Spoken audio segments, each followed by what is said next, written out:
In the Philippines, Rizal is everywhere, but he is nowhere.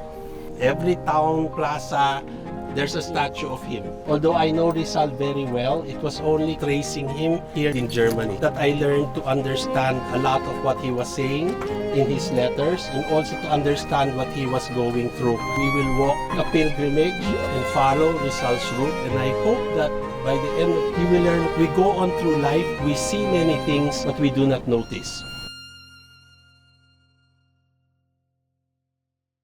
Rizal arrived here in the winter of February of 1886. He had come from Paris to study eye medicine. He was already an eye doctor.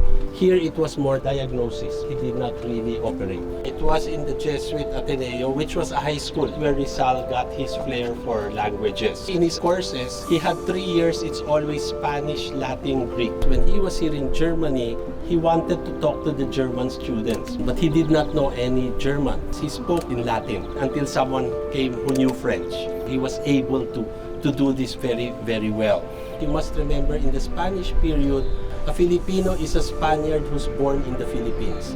We were not Filipinos, we were Indios, we're natives, no? But in the Ateneo, the Jesuits, they said, all of you are called Filipinos because you are born in the Philippines. You are sons of the land.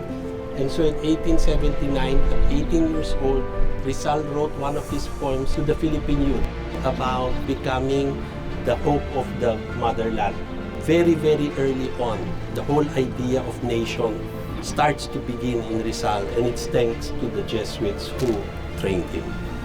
Rizal mentions that there are Protestants and there are Catholics, and then sometimes they share the church. Protestants and Catholics did not get along, and yet here in this university city, they shared things. So they find out that the religion did not actually separate people, it also bonded people. Rizal was not just an author, a translator, a reader, but he was also a publisher.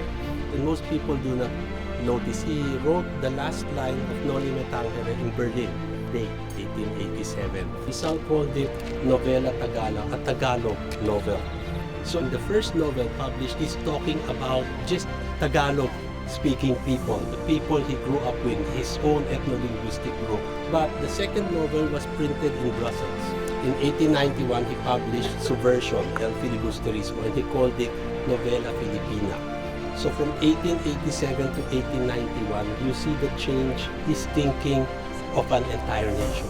So you see how the imagination in literature actually pushes. He was imagining the nation before it was even born. Most of the things he saw were destroyed during the war.